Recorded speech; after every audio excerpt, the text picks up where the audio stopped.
Bonjour et bienvenue dans l'Angle d'attaque, le podcast qui parle de fiction avec ceux qui la font. Produit par Angle, en partenariat avec Écran Total. Je suis Éric Pellegrin et je suis très heureux de vous retrouver pour ce nouvel épisode dans lequel nous avons le plaisir d'accueillir les producteurs Antoine Zimalka et Alexandre Boyer de Tetramédia Fiction. Merci à vous d'avoir accepté notre invitation. Merci à toi. Merci. Tous les deux, parfois ensemble, parfois chacun séparément, vous avez produit Irresponsable, 3 saisons sur OCS, Amnésia, un 10 x 10 minutes sur Studio+, Vampire, qui était diffusé sur Netflix, Platonique, encore sur OCS, Sentinelle Mali, puis Ukraine sur OCS, mais dans un format différent, en 45 minutes, Les Espions de la Terreur sur M6, en 4 x 52 minutes, Anaon en 6 x 52, et Clean en 4 x 52. Je ne cite pas la dernière parce que je vais y venir. Et vous venez de sortir Enchaîné sur France Télévisions, en 6 épisodes de 52 minutes, qui raconte sur l'île Bourbon, donc l'ancien nom de l'île de la Réunion. On est en 1806, et je cite le pitch de France Télévisions, donc j'ai rien inventé. Un cyclone dévaste des plantations. Isaac, un jeune esclave, le jeune Enzo Rose, se voit contraint de reconstruire sa propre prison, tenue de main de fer par Charles Bellevue, son maître et son père. La série démarre par un cyclone. J'ai cru comprendre que le tournage aussi. Que vous avez eu chikungunya, le retrait d'un partenaire financier. À quel moment on se dit, mais là, c'est plus possible, on arrête ? On s'est posé la question 15 jours, 3 semaines avant le début du tournage. Quand on a appris qu'il y avait un cyclone, on s'est dit, wow, là, ça commence à faire beaucoup. Et en effet, la série commence avec un cyclone. Et on a eu le cyclone une dizaine de jours avant le tournage. On a dû décaler de quelques jours. Et ça a ravagé l'intégralité d'un de nos décors. On avait construit un camp d'esclaves avec plein de cases, etc. Et tout a été ravagé. Donc, il y a eu un avantage à ça, c'est que la fiction était rejointe par la réalité. Et l'autre, c'est que ça a créé une vraie cohésion d'équipe. C'est probablement un des tournages qu'on a eu où il y a eu le plus de cohésion d'équipe parce que on était tous dans la même galère. Et tous déjà sur place ? Quasiment tous sur place. Le gros de l'équipe parisienne était là, parce qu'il y a beaucoup d'équipes locales sur cette série. On avait assez peu finalement de Parisiens. Et donc voilà, après pour le coup c'est une aventure dont on aime bien parler parce qu'elle est assez proche de toutes nos valeurs. C'est une aventure qu'on a commencé en 2019, donc ça met un peu de temps. Et c'est typiquement le genre de série où on n'a rien lâché du début à la fin. Donc c'est un bon exemple de la façon dont nous on essaie de développer des projets. Et de ne pas lâcher même quand il y a du chikungunya, un ouragan, il y a eu un séisme aussi. Et qu'est-ce qui se passe dans ces cas-là ? Les assurances viennent à ta rescousse ? Ouais, les assurances viennent à la rescousse. T'as pas de Weather Day comme en pub ou autre ? Non. Alors, on a été content d'avoir une assurance quand même contre les effets climatiques et les ouragans, parce que ça aurait pu être rejeté par l'assurance, selon le type d'assurance qu'on avait. Là, c'était le cas. Mais après, oui, c'est des aléas des tournages. Et on a réussi aussi parce qu'on avait la chance d'avoir et un auteur très investi, Alain Moreau, créateur, et Laure de Butler, une réalisatrice formidable. C'est des gens qui n'ont pas baissé les bras et qui se sont dit, bon, on va y arriver. La seule fois quand même où Laure m'a appelé stressé, c'était au moment du cyclone où elle allait aller voir sur le décor. Elle m'a envoyé un WhatsApp en me disant, je te préviens, la vidéo fait vraiment peur. J'étais dans un zoo avec mes enfants et mes enfants m'en ont beaucoup voulu parce que pendant 3 heures de visite du zoo, j'ai passé les 3 heures au téléphone. Elles ont l'habitude, mais généralement pas pendant 3 heures de suite le samedi. Donc ça a soudé l'équipe, ça vous a donné le goût de l'aventure où il faut arriver au bout à tout prix. Vous avez eu aussi le retrait d'un partenaire financier. Ça, c'est un peu moins rattrapable. Alors, la chance qu'on a eue, c'est que le partenaire financier, c'était au moment du développement. Donc, en fait, à un moment, on devait faire la série avec un diffuseur et une plateforme. Le diffuseur n'a finalement pas fait la série, on a gardé la plateforme. Puis, on est allé voir France Télévisions et la plateforme nous a planté entre-temps. Ce qui arrive souvent. Billard à 3 bandes. Ouais, alors après, c'est à nous de rebondir. La chance qu'on a eue, c'est que on a pu réécrire et comme, en fait, le gros de notre métier, nous, c'est de faire réussir à faire que les textes correspondent avec à peu près le budget qu'on a. On a beaucoup réécrit et c'est la première fois de notre vie qu'on part en tournage avec des textes où à la fin, on n'a pas coupé aucune séquence. Parce que de toute façon, on n'avait pas le luxe de pouvoir couper des séquences. On était obligé d'être vraiment à l'os. Donc, tous ces éléments-là nous ont aussi forcé à vraiment faire notre boulot de producteur, à nous poser des questions de À chaque fois qu'il faut qu'on prenne une décision, il faut qu'elle soit bien prise parce qu'on peut pas se permettre de dépenser de l'argent qu'on n'a pas. Mais donc, tu as eu 3 développements successifs. Non, parce que la première chaîne, on n'est pas rentré. On devait rentrer en développement avec eux, finalement, on n'est pas rentré. Et en fait, on est rentré avec France Télé, sauf qu'au moment des négociations financières, quand on a dit, ok, on peut faire la série, on a appris que la plateforme n'allait pas nous suivre. Et donc là, on s'est retrouvé avec un budget qui n'était pas le budget qu'on avait envisagé. Après, c'est une série qu'on a vraiment pensé. Alors, c'est une série que moi, j'ai développée avec Emmanuel Dossé avant qu'il parte, il y a maintenant 1 an et demi. Et on l'a vraiment pensé un peu comme un village français, c'est-à-dire en se disant, en fait, on a un décor unique. C'est un film de prison. C'est une prison à ciel ouvert, mais c'est un décor unique. Et on va faire très peu de séquences. Et on va tout faire en sorte pour que ce soit une série qu'on puisse tourner en 10 jours par épisode. Et avec une vraie pensée de récurrence des décors. Qui est plutôt une norme, quoi. Qui est une norme et qui, en historique, est quand même pas la chose la plus confortable. Et on a vraiment pensé la série comme ça, en se disant, par maman, assumons le côté tech shelter, il y a le cyclone. Donc, on est dans un décor, il y a le cyclone, on ferme les volets et on fait du vent un peu à l'ancienne. On fait beaucoup d'effets spéciaux en vrai. Ce qu'on a fait aussi sur Anaheim, en se disant... revenons au Nouvel Hollywood et à un moment donné, on peut faire des effets spéciaux avec du vent, des ventilateurs, voilà. Et donc, revenons à ça. Et c'est vrai qu'on a beaucoup pensé la série, toujours en étant ambitieuse, mais j'ai l'impression que c'est le cas de nos 5-6 dernières séries, où à chaque fois, on fait des séries ambitieuses, voire très ambitieuses, dans des budgets assez contraints. Et alors, on ne le dit pas trop fort à tous les diffuseurs, mais en même temps, c'est une de nos forces aujourd'hui, qui est qu'on a appris à travailler comme ça, en faisant des séries OCS. Et Antoine a fait 3 saisons d'Irresponsable, ce qui est quand même une formidable école pour apprendre à produire pour un budget qui est vraiment pas le budget qu'on devrait avoir pour l'ambition qui est la nôtre. Et Sentinelle, mais on va en parler. Et c'est de l'historique, mais c'est de l'historique... est-ce que c'est de l'historique simple ? Parce que c'est dans les champs, t'as pas des décors vraiment à effacer, t'as pas de... C'est de l'historique plus simple parce qu'il y a de la nature. Un peu comme le village français, par exemple, il y avait un parti pris d'être dans la campagne, là où quand Emmanuel a fait Paris Police, là, on est obligé d'assurer une reconstitution de Paris, c'est plus compliqué. Donc nous, on a fait le choix d'assumer le côté western, beaucoup d'extérieur, 2-3 intérieurs qu'on garde avec des belles maisons et on est dedans. Et en faisant ça, ça va. Après, l'historique a un coût qui est incompressible, qui est celui des décors et des costumes, surtout les costumes et les décors, et les calèches, les pistolets et tous les accessoires qu'on va avoir. En fait, c'est de l'argent. Et qui plus est à La Réunion, où il y avait pas mal de choses qui n'étaient pas sur l'île. Donc tu dois tout emmener, quoi. On a dû tout emmener. T'emporter, tout... ou alors louer construire. Pendant longtemps, quoi, en fait. Louer ou construire. Il y a carrément des meubles qu'on a préféré construire sur place parce que c'était moins cher de construire une chaise et de la patiner pour faire semblant que ça soit une vieille chaise 1800 que de la faire venir de Paris chez un loueur où ça nous aurait coûté une fortune. Donc c'est plein de petites décisions comme ça qui sont prises à un moment en faisant des arbitrages de comment on arrive à faire une série historique qui a quand même une ambition formelle dans un budget qui est un budget de France Télévisions. Alors, ils nous ont accompagnés mieux que ce qu'ils font sur un polar très classique, voilà, mais ça reste un budget de France Télévisions qui est bien en deçà que ce qu'on pourrait avoir chez Canal ou les plateformes pour une série historique. Et pour rester sur le volet financier, vous allez chercher les Belges. Vous faites une coproduction pour avoir le tax shelter, c'est ça ? Oui. Est-ce que c'est juste une contrainte ou ça vous a apporté quelque chose ? Est-ce que, au-delà de l'argent, est-ce que c'est... C'est surtout une contrainte parce que l'argent est un vrai plus. C'est-à-dire que si on n'a pas la coproduction avec la Belgique et le tax shelter, on s'assoit sur une grosse partie de notre marge. Sur une série comme ça, on l'a pas fait pour l'argent. On l'a pas fait pour marger. On a quand même gagné un peu d'argent, mais par contre, si on n'a pas eu la Belgique, là, ça aurait été vraiment compliqué, industriellement parlant. Surtout quand tu es à l'os avec ton texte et que tu à un moment, on était arrivé au bout de l'exercice. Donc, c'est vrai que maintenant, il y a de plus en plus de tournages où on peut faire une partie de la post-production en Belgique et que c'est accepté par le CNC quand c'est quelque chose qu'on peut valider en disant si on ne le fait pas, on est vraiment face à une équation économique très compliquée. D'accord. Ça arrive de plus en plus et nous, c'est vrai que c'est une aide importante. Donc, on a fait les VFX et le son en Belgique.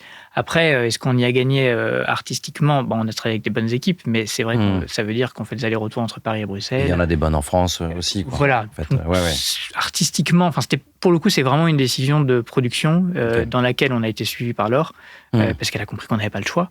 Mais c'est une décision de production qui n'est pas totalement guidée par l'artistique. Ouais.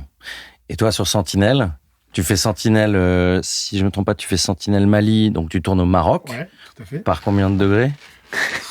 Fournaise, on a frôlé on a atteint les 50 degrés certains jours de tournage en plein désert, et comme vous le savez, en plein désert, il n'y a pas d'ombre. Ouais. Donc, plein cagnard pour tout le monde. Et ça, c'était dur. Et l'extrême inverse... Et c'était Sentinelle Ukraine. Sentinelle Ukraine, où là, il y a eu des journées à moins 25. Vous avez tourné où ? En Lituanie.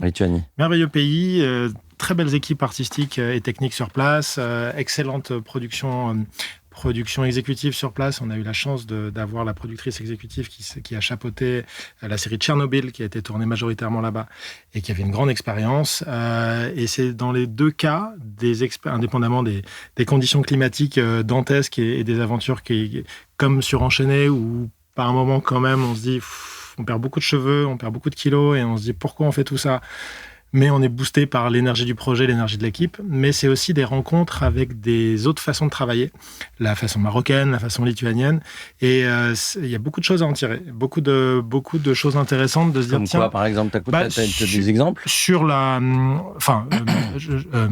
des exemples précis. Là, j'en ai pas qui me viennent avec des anecdotes, mais c'est sur une mentalité d'accompagnement des projets, sur une façon de voir les problèmes et donc les solutions, qui est très différente. Alors c'est sûr que c'est des équipes qu'on vient solliciter en tant que production exécutive sur place, donc c'est des gens qui sont davantage au service d'équipes qui viennent, mais il y a des process et des manières de faire qui sont très différentes et qui peuvent nous questionner par moments sur le nombre de gens qu'on peut utiliser, la démultiplication des postes, ou sur tout simplement une mentalité de fabrication où il y a vraiment à la fois un savoir-faire technique, un savoir-faire artistique dans ces projets-là, avec ces équipes-là, sur des bases de travail qui sont hyper fluides, hyper saines, au service du projet avant tout. Moins de questions d'ego, moins de questions de guerre de territoire. Tout est très, très, très apaisé. C'est peut-être le concept d'une production exécutive aussi. C'est aussi le concept d'une production exécutive, bien sûr. Ouais. Mais il y a quelque chose, en tout cas, de stimulant à les confronter, nos façons de travailler qu'on ne remet plus vraiment en cause, à tort ou à raison. Tout marche à peu près bien chez nous. Je ne suis pas en train de dire que les choses ne marchent pas, bien au contraire. Jusque-là. Mais il y a aussi quand même une façon de faire chez eux qui est intéressante, de la même façon que quand on vient des séries OCS signature ou OCS comme Sentinelle, où il n'y a quand même pas des gros budgets, c'est aussi hyper enrichissant, comme tu disais, quand on passe sur des productions un peu plus grosses en argent, de ne pas oublier certains bons réflexes de ces productions-là qui nous permettent d'anticiper certains coûts à venir, de mieux gérer peut-être notre argent, puisque on a eu l'habitude, ou on a eu des réflexes de gestion de projet, souplesse, d'agilité. Exactement, et à tous les échelons, que ce soit artistique, technique, marketing, la pensée du projet, il y a des choses hyper enrichissantes quand on vient d'autres endroits que la norme établie. Et que ce soit donc ces productions pas chères ou ces productions à l'extérieur, à l'étranger, il y a quelque chose de passionnant. Alors, toutes les aventures ne peuvent pas se faire à l'étranger ou dans d'autres territoires, mais en tant que producteur, je trouve que ça vient enrichir notre savoir-faire considérablement, quoi. Et dès que tu tournes à l'étranger, tu es obligé d'avoir un producteur exécutif. Exactement. Et donc, c'est un soutien dans ces cas-là. C'est un soutien, c'est un partenaire essentiel, puisque c'est cette personne qui va gérer les équipes sur place, c'est cette personne qui va aussi, si c'est un bon producteur artistique exécutif, avoir un vrai regard artistique sur le projet et donc nous orienter vers les bons décors, vers les bons techniciens. Nous, on ne sait pas. On ne connaît pas les gens, on ne connaît pas les lieux. Ouais. Et donc, c'est quelqu'un... je trouve que le mot de producteur exécutif est peut-être réducteur sur l'importance... Producteur partenaire. Ouais, producteur partenaire qui, en tout cas, nous, dans notre cas, au Maroc ou en Lituanie, ont eu un impact artistique important par la qualité de leur choix. Pour notre projet, et c'est une façon de se dire, en fait, je me mets dans les souliers de ce projet, j'essaye de bien comprendre les tenants, les aboutissants, on met beaucoup de temps à discuter du projet, du cadre, même s'ils connaissent pas nos diffuseurs, même s'ils connaissent pas notre audience, on essaye quand même d'insuffler les choses pour que eux orientent du mieux possible le projet et pas se dire, vous me payez, vous demandez une église, je vous donne une église, vous voulez 12 techniciens, je vous donne 12 techniciens. Non, il y a vraiment ça va beaucoup plus loin pour réussir à avoir un degré de production qui soit d'une qualité qu'on attend aujourd'hui, quoi. Du coup, vous mettez du temps pour trouver ces partenaires locaux? Je dirais que c'est de la chance, hein. À un moment, c'est des rencontres. Tu les mets pas en compétition, t'as pas fait des... Sur Sentinelle, on a, en tout cas, casting. au Maroc, non, parce que là, il se trouve que c'était quelqu'un que je connaissais déjà, mais quand on a fait la saison 2, qui s'est tournée donc en Lituanie, on a étudié différents pays européens, pour des raisons de tax shelter, bien entendu, pour savoir quel était le mieux disant.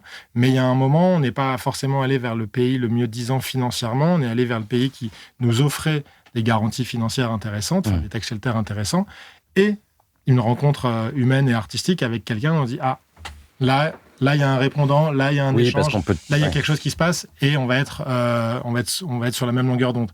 Il y a des gens qui sont très bons, qui est des pays qui offrent un très très bon tax shelter, on se dit, est-ce qu'on va vraiment se comprendre? Est-ce qu'on est sur la même longueur? Oui, c'est-à-dire qu'avec plus d'argent, tu peux aussi faire moins bien qu'avec peu et en te débrouillant mieux, quoi. Exactement. Okay. Et ça, c'est ce que tu définis là, et la clé, justement, de notre philosophie. De dire, en fait, l'argent ne conditionne pas ni la production value du projet, forcément. Bien entendu, quand on a 4 millions ou 800 000, ça peut se voir à l'écran, un peu, même si le public, généralement, n'y voit que du feu, mais ça peut se voir, bien entendu. Mais à quelques centaines de milliers d'euros près, suivant comment on l'utilise, la différence est vraiment dans l'emploi de cet argent et la réflexion autour de l'emploi de cet argent, plutôt que dans l'argent lui-même, quoi. Et cette partie challenge de tourner à l'étranger, vous aimez ça ? Ça guide vos projets ou... Nos familles moins, mais nous on part pas comme l'équipe technique ou artistique. Mais non, ça guide pas nos projets. Aujourd'hui, on se dit pas il faut à tout prix qu'on fasse un projet. On va aller en Thaïlande. Mais c'est génial si jamais ça peut se. Vraiment, moi je le vois pour. Pas nos projets, mais souvent c'est l'imaginaire. Enfin, ce qui guide le projet, c'est que c'est l'imaginaire qu'on a. C'est-à-dire que quand on va tourner à La Réunion, quand on va tourner en Bretagne, ça marque un projet. C'est-à-dire quel que soit l'endroit. On a tourné à Paris, on est très content de tourner à Paris, mais dès qu'on tourne à l'étranger ou dans des régions, ça marque un projet, ça marque la série d'une DA, d'un ADN. Donc c'est quand même ça qui, à la base du tout, il y a l'histoire. Et comme à la base il y a l'histoire, si l'histoire se passait, on a développé là malheureusement un projet qui peut-être ne se fera pas à l'autre bout du monde. Il nous plaisait parce qu'il était à l'autre bout du monde, pas pour aller en vacances, mais parce qu'il y avait un imaginaire très très fort qui se dégageait du lieu de tournage. Mais je crois il y a un élément de notre métier qu'on oublie souvent, de dire, on parle d'argent, on parle de suivi d'auteur, de suivi, mais c'est des aventures, ces aventures humaines, et c'est des rencontres, et c'est des rencontres bien entendu avec des talents artistiques qui sont pour la plupart du temps à Paris, mais c'est des rencontres avec des gens qui à un moment nous aident à faire des projets. Et je pense que si ma carrière devait s'arrêter demain, je garderais vachement plus en souvenir l'écosystème qui a entouré la fabrication des projets, des rencontres avec des municipalités, des rencontres avec des élus, des rencontres avec des gens au Maroc ou en Lituanie que je ne reverrai sans doute jamais dans ma vie, mais qui, l'espace de quelques jours, de quelques semaines ou quelques mois, ont eu une importance clé dans la possibilité d'obtenir ci. Et nous, notre métier, c'est que les gens, l'équipe technique, les comédiens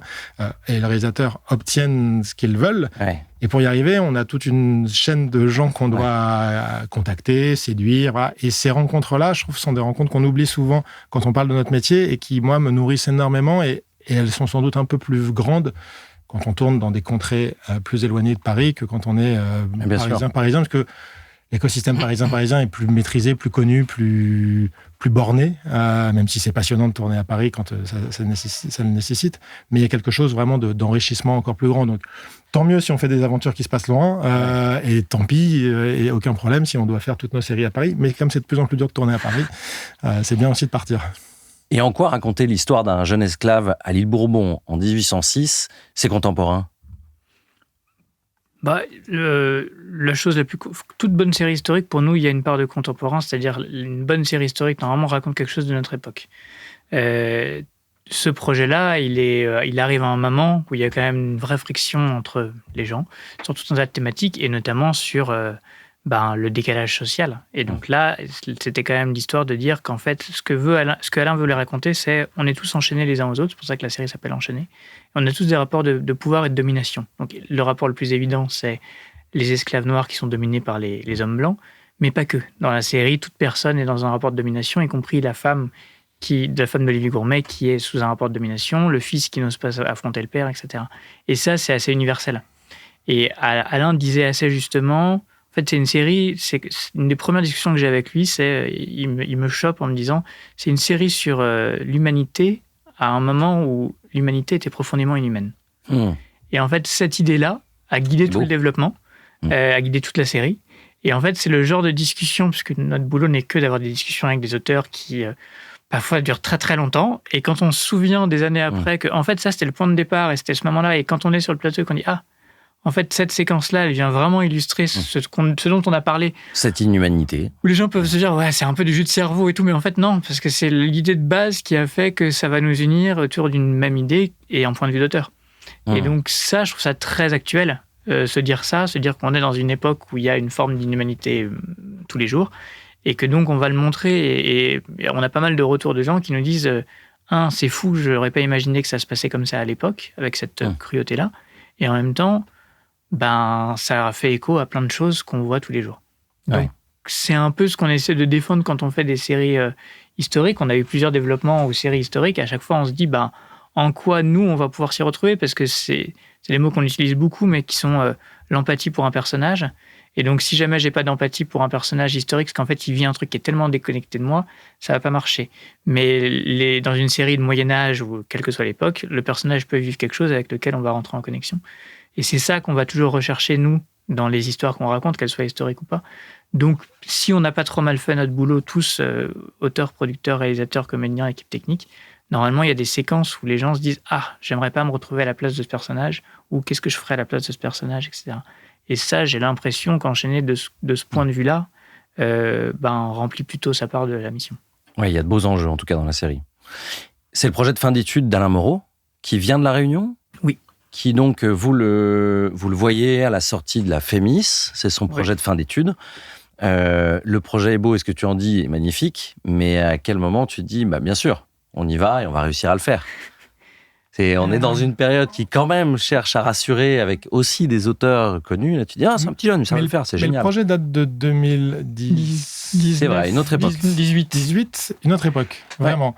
Non pas que le projet aujourd'hui, on aurait forcément passé notre tour, c'est pas ce que je veux dire. C'est juste qu'à ce moment-là, le projet était dur à vendre, quoi qu'il arrive. Mais on est dans une période de la fiction française où l'espace pour ce type de projet semblait, peut-être qu'on a tort dans notre analyse, on est très prudent, semblait un tout petit peu plus grand qu'aujourd'hui. Pour autant, le projet a mis 5 ans, 6 ans à voir le jour et à essuyer des refus, a eu une vie difficile, mais c'est vrai que y a eu une lecture peut-être de l'époque qui était peut-être plus propice à développer ce genre de projet qu'aujourd'hui. Vous avez eu plein de refus, mais on peut aussi le tourner autrement. Vous avez eu régulièrement des marques d'intérêt. Bien sûr. Oui, carrément, et puis merci. Non, et pour le coup, par exemple, Anaon est aussi un projet de la FEMIS. Et dans les deux cas, Irresponsable aussi. Sentinelle aussi. Promis, c'est. Il y en a d'autres qui ne sont pas de la Non. Alors, il y a eu une rumeur à un moment qu'on prenait beaucoup de projets de la FEMIS. En réalité, nous avons pris 5 projets de la FEMIS en tout et pour tout depuis le début. C'est juste que ces 4-là, on a eu un peu de chance et donc ils sont. Que vous avez réussi à les rendre possibles aussi. Parce que c'est pas les seuls qui ont été pris par les producteurs. Non, mais après, dans les deux cas, que ce soit Anaon ou Enchaîné d'ailleurs, parce que c'était à 2 ans d'écart, on nous a dit pourquoi vous le prenez, parce que c'est pas le projet le plus évident de cette promo-là. C'est-à-dire chaque année, il y a 6 étudiants, on est plein de producteurs dans une salle et tout le monde se dit c'est lequel qui va plus pouvoir vendre. Et nous, on aime bien quand on nous dit ça va être compliqué à vendre, parce que ça veut dire qu'il y a quelque chose de singulier quand même. Mais très vite, on s'est dit avec Enchaîné, en fait, c'est une série historique sur une période qu'on doit traiter, qu'on n'a pas trop abordé en fiction française. Et en même temps, il y a une vraie pensée de série, et avec un auteur qui, lors du pitch de la FEMIS, dit quand on est réunionnais, on est tous le fruit d'un viol. Ça met une ambiance, mais au moins on se dit ce mec a des trucs à défendre, ce mec a des convictions, et donc il a des névroses, et donc c'est intéressant. Et quand on rencontre Bastien sur Anaon, il nous dit moi je veux faire une série sur les mythes bretons parce qu'en fait je bouffais que du Spielberg quand j'étais petit et je viens de Bretagne. Ah, et en fait, il y a ma grand-mère qui vivait dans tel endroit. D'accord, ok. Donc à chaque fois, et c'est pareil pour Fred Rosset sur. Et à chaque fois que je vois de la brume en Bretagne, j'ai l'impression de voir des créatures. Non, mais en fait. Et parfois, il y en a de la brume. Mais c'est vrai que c'est une autre époque. C'est une époque où on pouvait peut-être plus facilement vendre des projets d'auteurs jeunes. Là où aujourd'hui, avec le marché qui se resserre, quand on arrive avec des jeunes auteurs dont c'est la première véritable création, c'est probablement plus compliqué.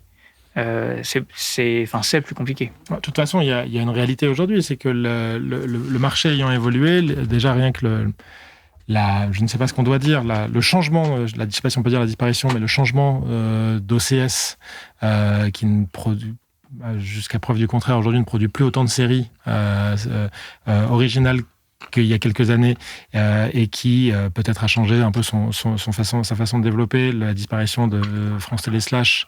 Son changement aussi, on peut le dire. Son changement D'ailleurs, aussi. vous n'avez jamais produit pour Slash? On a essayé, on a eu un développement on a fait une série...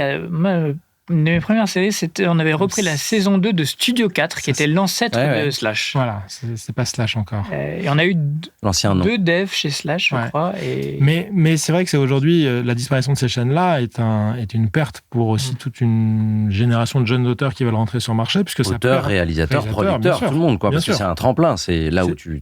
C'était un tremplin formidable. Alors je dis c'était, et ça l'est peut-être encore toujours pour OCS en partie, et on espère que un jour, France Télé reviendra aussi à cette politique, puisqu'ils ont eu des cycles différents au fur et à mesure des années sur ce genre de politique.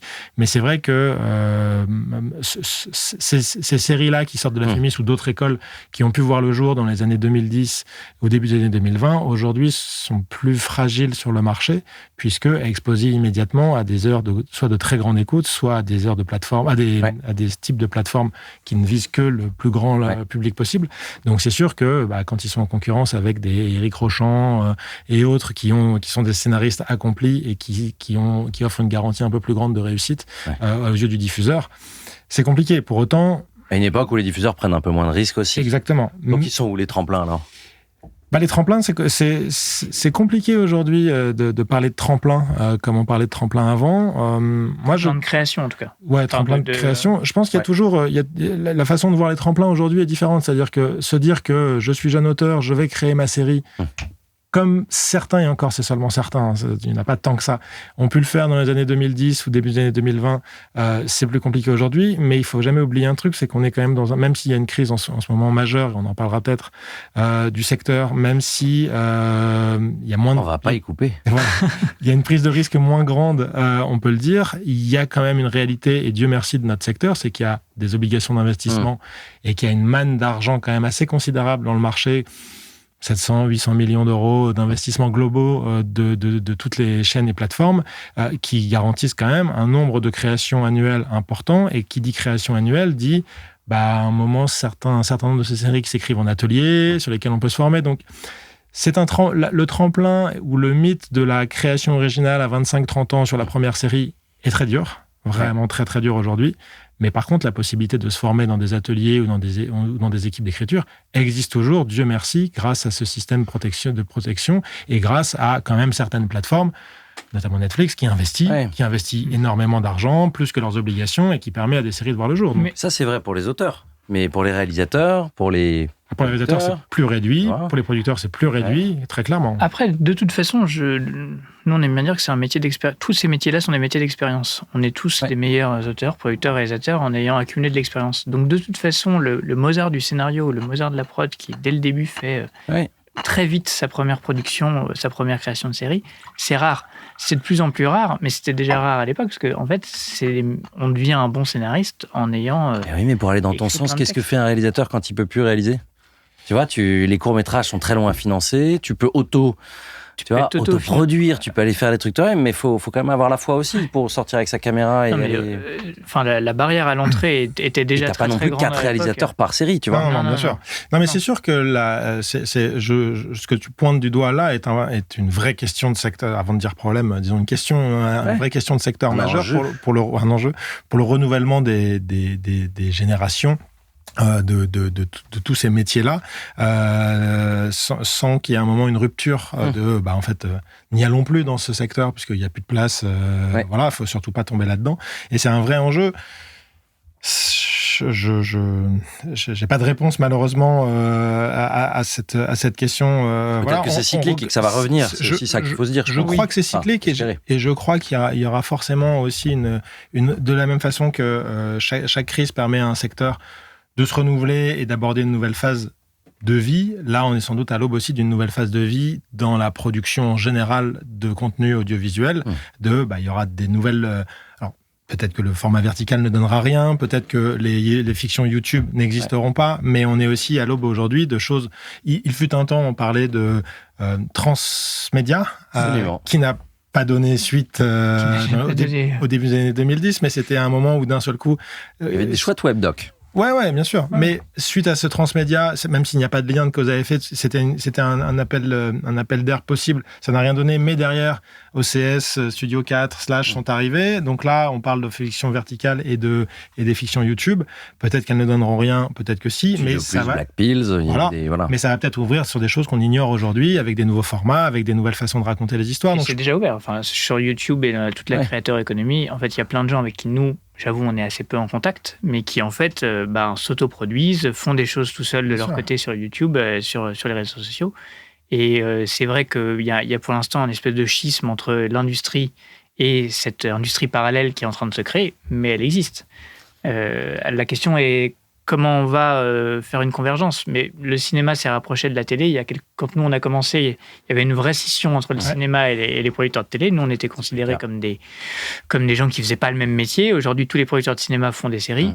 Peut-être que demain, tous les producteurs de séries et les producteurs de cinéma feront du contenu pour le web et que toutes ces frontières vont commencer aussi à être de plus en plus poreuses. Si je ne me trompe pas, toi, tu es arrivé chez Tetramedia par le numérique. Oui. Est-ce que c'est pas quelque chose qui te donne envie d'aller justement sur ces formats verticaux, sur YouTube ? Je sais que c'est des économies qui n'ont rien à voir avec celles qu'on a évoquées, mais...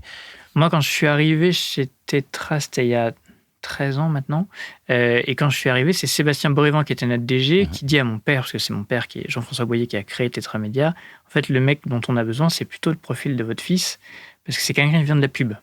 Et qu'en fait, c'était l'époque où on se disait que, justement, la frontière, elle était entre pub et nouveaux médias, parce qu'il fallait penser à des modèles économiques pour valoriser sur YouTube et tout. Donc avec potentiellement des sponsors ou avec des sponsors, voilà. Ouais. Donc moi, je suis arrivé à la base pour m'occuper de ces nouveaux médias.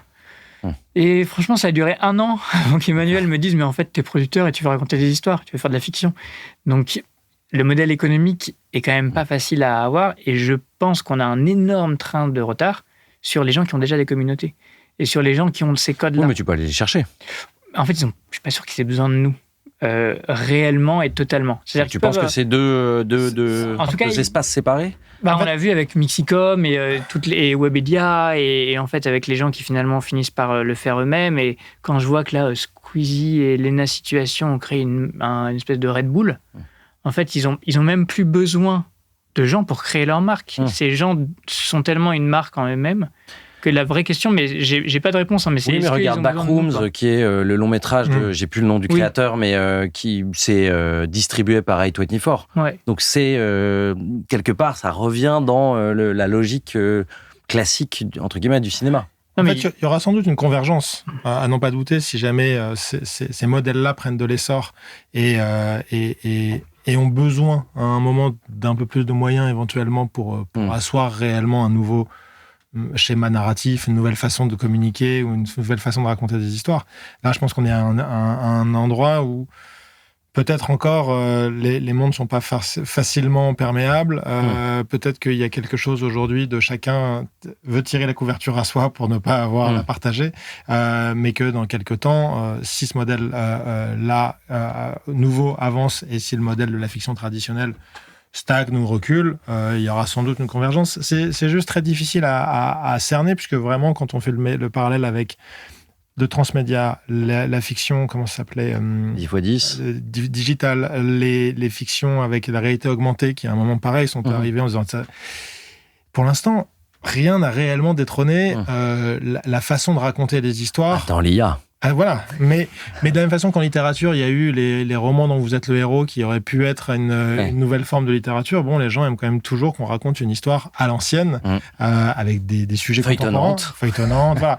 Donc, j'attends de voir, et c'est vrai que nous, sans être protectionnistes ou vieux jeux, aujourd'hui, on essaie quand même de défendre un petit peu notre savoir-faire qu'on maîtrise depuis peu d'années. On a une vraie carrière derrière nous, mais on est encore jeune producteur, donc on essaie de protéger ce savoir-faire, mais sans être non plus totalement avec des œillères sur, en effet, la nécessité de notre secteur de se réinventer, puisque les modèles vont forcément bouger dans les années à venir considérablement, mais il y a quand même quelque chose de... En 2026, les gens consomment quand même encore beaucoup de la fiction classique à l'ancienne. Disons que nous, on ne sait pas les produire vers YouTube, par exemple. Ouais. Mais peut-être que ça peut être un endroit où exprimer des thèmes ou des genres qui ne peuvent pas exister. Bien sûr. Ça, totalement. Une excellente transition vers une question que j'avais. Vampire Anaon relève du fantastique, qui est un genre que traditionnellement les plateformes nous disent pas réservé, mais qu'en tout cas les Américains savent très bien faire, avec souvent beaucoup plus de moyens que nous. Donc ils attendent pas vraiment les Français là-dessus. Pourtant, vous allez faire Vampire et Anaon. Et ça te rebute pas? Non, oui, non. C'est-à-dire que y a une part de nous qui est mon challenge déjà, quoi qu'il arrive. C'est-à-dire que on n'est pas aujourd'hui dans un état d'esprit de se dire on l'a déjà fait, donc on va le refaire parce qu'on sait faire. On est plutôt du genre à aller sur des aventures, comme on parlait au tout début, qui peuvent nous amener sur des terrains un peu plus compliqués. Et tant qu'il nous reste des cheveux, on se dit qu'autant les perdre en faisant des choses qui nous passionnent. Donc aller sur ce genre d'aventure, c'est sûr que c'est un peu risqué à tout point de vue, mais c'est sans doute là où ça vient toucher quelque chose chez nous. On est avant tout des cinéphiles, on est avant tout des enfants du cinéma des années 80-90, même si on a regardé des films de bien avant. Mais il y a quelque chose qui nous guide toujours, c'est de se dire, en fait, on a envie de faire des fictions qu'on aurait envie de regarder. On a regardé chacun à des degrés différents des fictions fantastiques, des films, des séries. On a aimé ça. Et à un moment, quand on a la possibilité de toucher du doigt ce genre de projet qu'on n'a jamais fait nous et qu'on voit peu, il y a une jauge d'excitation qui monte. Oui, mais tu dis quand même que tu prends des risques mesurés, c'est-à-dire que tu les calcules. Et si tu vas avoir 3 fois des plateformes et diffuseurs qui disent le fantastique, il n'y a pas en ce moment. En fait, on calcule les risques, mais en même temps, on se dit qu'on ne peut pas l'amour vivre. Des projets. Non, mais on ne peut pas vivre sans prendre de risques. C'est-à-dire qu'on est obligé de calculer les risques en disant, dans un line-up, qu'est-ce qu'on a ? Si on a 100% de projets fantastiques, on va avoir une année difficile. Si on a 100% de projets hyper pointus, très niches et tout ça, on va avoir une année difficile. Donc, on essaye d'arbitrer les choses. On n'a pas recherché à tout prix une série fantastique en disant il nous faut une série fantastique. À un moment, on a fait une rencontre avec une série fantastique deux fois. On s'est dit, tiens, super, génial. Mais de la même façon qu'on a fait des rencontres avec d'autres types de genres qui sont pas évidents, qui sont faits ou pas faits, mais on a avant tout un arbitrage entre projets en se disant, en fait, il y a des projets qui sont peut-être plus mainstream, mais qui nous parlent énormément. Des projets qui sont plus durs, mais auxquels on n'a pas envie de passer, à côté desquels on n'a pas envie de passer, puisque on essaye toujours de se dire, le matin, quand on se rase, même si on est barbu, est-ce que, quand on se regarde dans la glace, pourquoi on se lève ? Qu'est-ce qui nous anime réellement pour faire ce métier ? Est-ce que c'est de répondre uniquement à une attente du diffuseur ? Un petit peu, parce qu'on vit dans un monde où on a besoin de commandes, et en même temps, c'est à nous aussi d'impulser quelque chose. Et l'histoire de Tetramedia Fiction, je pense, va dans ce sens-là, même si on est obligé de jongler avec les désirs des diffuseurs. Et il y a quand même un autre truc dans ce que tu as dit, c'est que dans les deux cas, c'est des genres très identifiés. Anaon, c'était le film de monstre et le film à la Spielberg. Thriller fantastique. Et Vampire, c'était le film de vampire. Et en fait, nous, on a quand même l'habitude de réfléchir beaucoup en genre et en sous-genre. On a un petit côté cinéma geek du genre. Geek, ou même carrément un vidéoclub. C'est-à-dire qu'en fait, quand nous, on était gosses, on allait dans un vidéoclub et tu allais dans les rayons et il y avait le rayon Vidéo Futur. Vidéo Futur. Dis-moi que vous avez connu Vidéo Futur. Bien sûr. Tu cites d'autres marques, parce que là, tu viens de faire de la pub. C'est mort, Vidéo Futur, non ? J'ai le droit. Et Vidéo Turfu. Mais c'est vrai qu'on a ce réflexe souvent où on a, et parfois les auteurs, ils nous emmerdent avec leur genre, mais une des premières questions qu'on pose à un auteur quand on le rencontre qui nous parle d'un projet, c'est quoi le genre ? Parce que ça permet d'avoir un langage commun. Et l'avantage du fantastique, c'est que c'est un genre très clair, avec des codes à respecter, avec une mythologie à respecter. Alors, tu passes plus de temps à créer une mythologie de série fantastique qu'un polar, où il y a des codes qui sont assez classiques et qu'il faut quand même renouveler. Et nous, on aime beaucoup ça, se dire, voilà, on a un terrain de jeu, il y a un genre, le genre te permet de cadrer le truc, il y a des codes, il y a des balises à respecter, et après, il faut qu'on essaie de trouver des zones où on va un peu gratter, où on va changer, où on va mixer avec un autre genre. Et donc, le fantastique a cet attrait-là pour nous, comme plein d'autres genres, où on se dit, tiens, là, il y a une proposition très claire. Alors que quand on reçoit un projet où il y a 5 genres en même temps, ou un projet qui serait un genre film d'auteur un peu chiant à la française avec des gens qui s'engueulent, c'est super en cinéma. En série, c'est beaucoup plus compliqué à faire. Alors que nous, en série, ce qu'on va chercher, c'est cette évidence de la promesse. Et le genre a l'avantage de dire, c'est une promesse très claire de ça. Et quand on réfléchit comme ça, le fantastique devient vite une évidence quand on lit un projet qui est bien par ailleurs. Vous aimez moins le mélange des genres. Nous, on adore. Nous, on adore le mélange de genres. Mais le mélange de genres n'est pas recherché en ce moment par aucun diffuseur. Mais nous, on adore parce que je crois qu'on vient justement d'un goût de cinéphile où c'était que ça, le mélange des genres. Il y avait tous les films qui nous ont bercés dans les années 80, la 90, comédie d'action. 2000. Ouais. Exactement. C'était du mélange des genres. C'était hyper populaire, ça a cartonné. Là, aujourd'hui, on revient à des propositions peut-être plus claires, si on se met dans la tête des diffuseurs, hein, c'est pas juste pour critiquer, quand on est dans leur tête, on dit bah oui, c'est sûr que quand il y a un genre, la proposition est claire, les gens savent vraiment pourquoi ils viennent. Il n'y a pas ce truc de oui, si t'aimes un peu ça et t'aimes un peu ça, tu seras content. Non, c'est amusant parce que c'est les diffuseurs, en fait, les spectateurs, ils ont changé, ils ont évolué, mais le mélange des genres a toujours été apprécié. Tu as utilisé la comédie d'action, qui est pour nous un bon exemple, parce qu'on a eu un moment un projet de comédie d'action qui finalement s'est pas fait. Et en fait, parce que les diffuseurs nous disaient, soit on veut de la comédie, donc de l'autre côté du périph', on rigole et il n'y a pas de réel enjeu de vie ou de mort, soit on veut de l'action, balle perdue, mais la comédie d'action, qui est un genre, selon nous. Et moi, dans mon bureau, j'ai une affiche du flic de Beverly Hills. Donc, c'est un vrai genre qui nous a formés. Et même Die Hard ou L'Arme Fatale. Nous, c'était très L'Arme Fatale. Ça ne s'est pas fait parce que c'était de la comédie d'action. Donc, c'est presque le genre qui, à un moment, devient un problème quand c'est on peut réfléchir, nous, en sous-genres parfois, qui sont en fait des mix de plusieurs genres. Et même ça peut être compliqué à entendre pour certains diffuseurs. Donc, c'est après à nous de trouver le bon équilibre. Et d'aller puiser dans des genres, et parfois on le dit pas trop, parce qu'on va dire il y a un genre très clair, et en fait nous on sait que il y a ce genre-là aussi où on va un peu gratter. Oui, il y a des petits potards en dessous qui sont un peu... Et que ça peut mettre un clin d'œil après, où on va jouer avec un de ces codes du genre-là, mais en fait le genre, par contre... Mais ce qu'on entend par contre chez les diffuseurs, c'est qu'ils ont, et ça c'est notre obsession aussi, besoin d'une promesse très claire. Et donc eux, leur solution aujourd'hui, c'est qu'il faut que ce soit un genre très clair.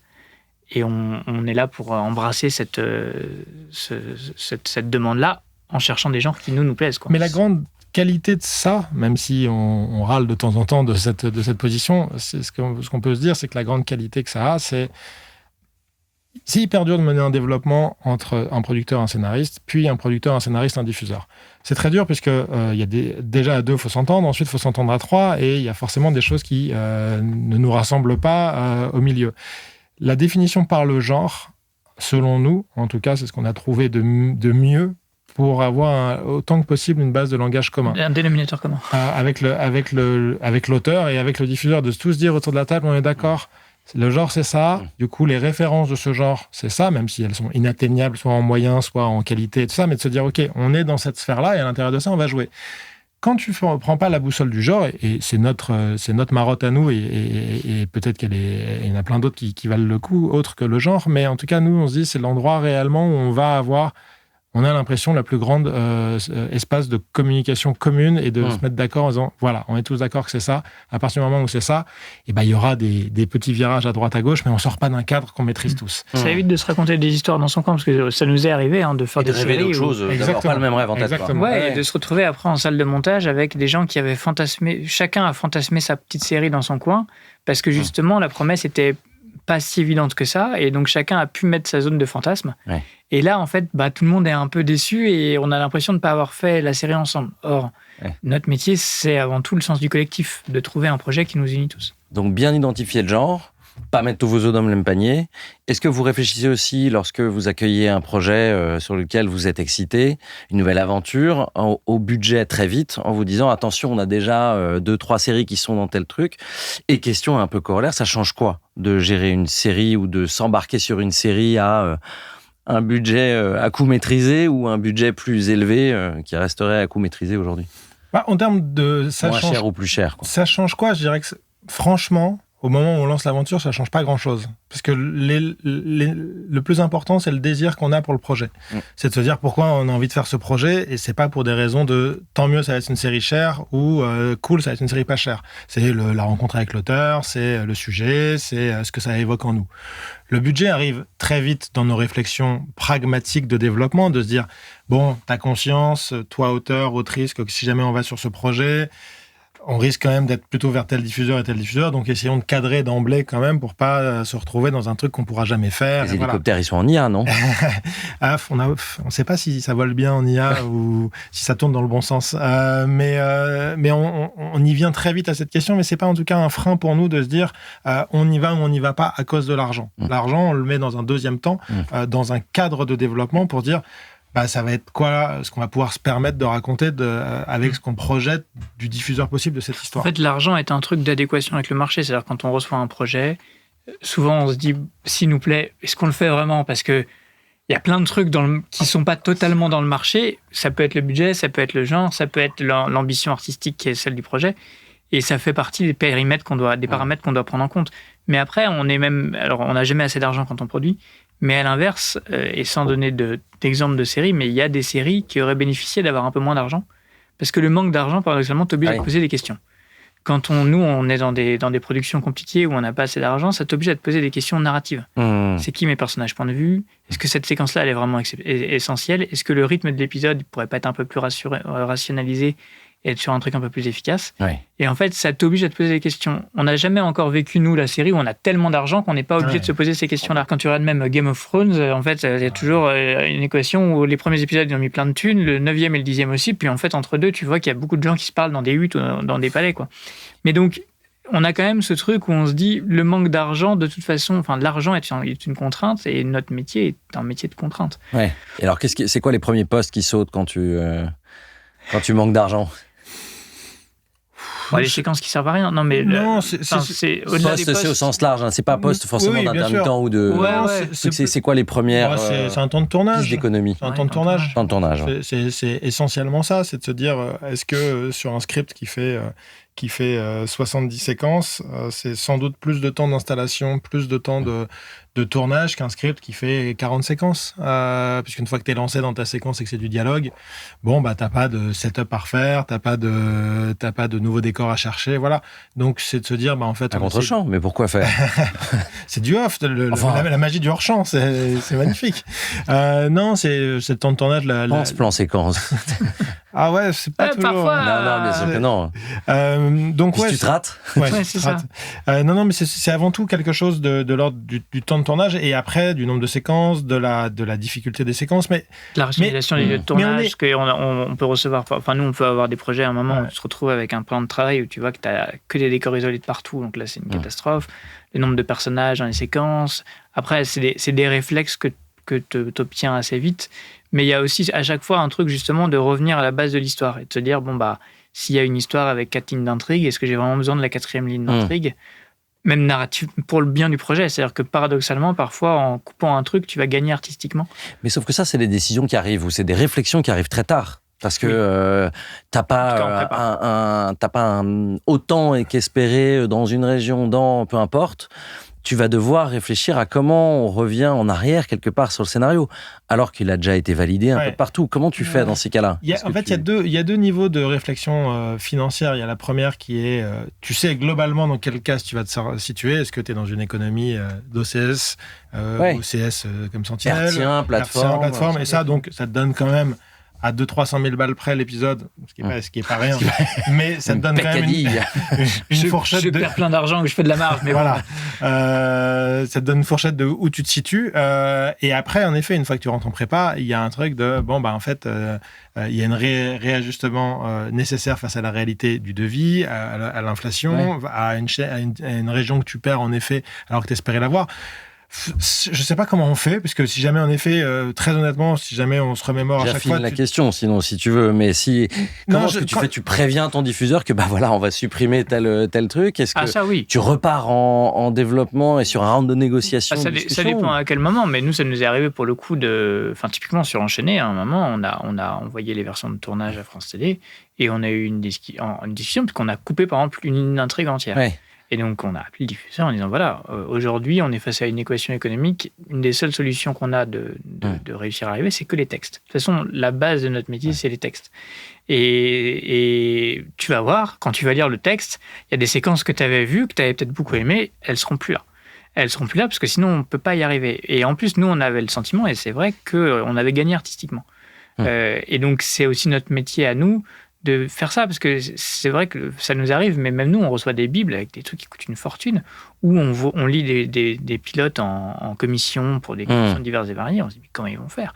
Et en fait, à un moment, c'est notre responsabilité de producteur d'être... oui, il faut qu'on fasse rêver un diffuseur, voilà. Oui, il faut qu'on préserve des morceaux de bravoure. Donc, dans chaque épisode, il y a des morceaux de bravoure et il faut les garder.